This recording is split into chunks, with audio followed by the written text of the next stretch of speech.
High কমিশনে ঢুকে জাতির পিতার ছবি নিয়ে অপমান করেছে। এত সাহস কোথা থেকে পায় আমি জিজ্ঞাসা করি।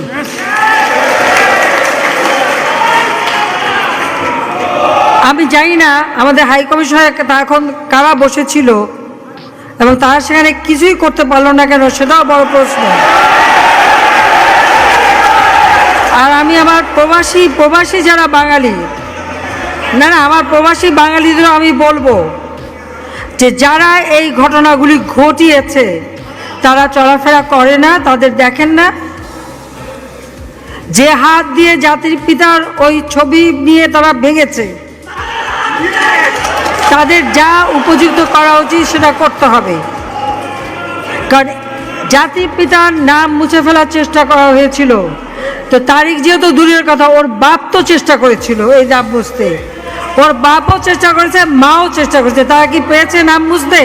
পারে নাই। ইতিহাস কখনো কেউ চাপা দিতে পারে না।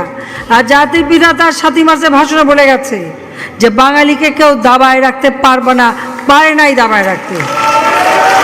তা আজকে এত বড় দুঃসাহস হয়ে যায়। হ্যাঁ, আমি প্রধানমন্ত্রী এসে আমারটা যা করুক ওটা আমি কিছু মনে করি না, কিন্তু তিনি আমাদের জাতির পিতা, যে আইন আছে সেখানে হাত দেবে এত সাহস কোত্থেকে পেল? তারিখ যে ভুলে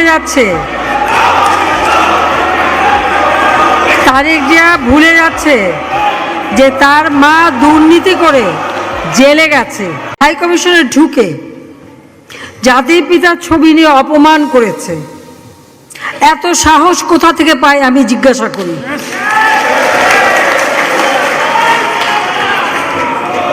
আমি জানি না আমাদের হাই কমিশনে এখন কারা বসেছিল এবং তারা সেখানে কিছুই করতে পারলো না কেন, সেটাও বড় প্রশ্ন।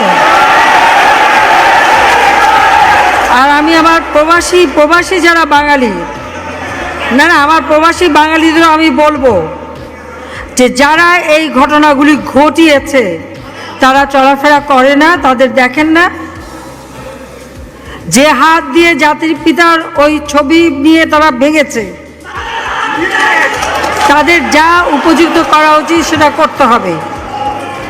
কারণ জাতির পিতার নাম মুছে ফেলার চেষ্টা করা হয়েছিল, তো তারিখ যেহেতু দূরের কথা, ওর বাপ তো চেষ্টা করেছিল এই নাম মুছতে, ওর বাপও চেষ্টা করেছে, মাও চেষ্টা করেছে। তারা কি পেরেছে নাম মুছতে?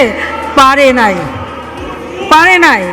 ইতিহাস কখনো কেউ চাপা দিতে পারে না।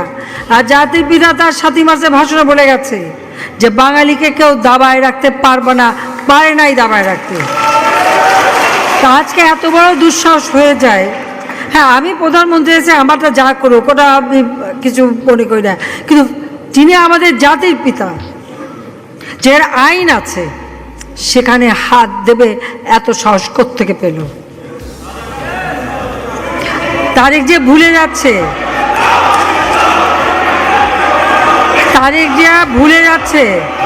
যে তার মা দুর্নীতি করে জেলে গেছে।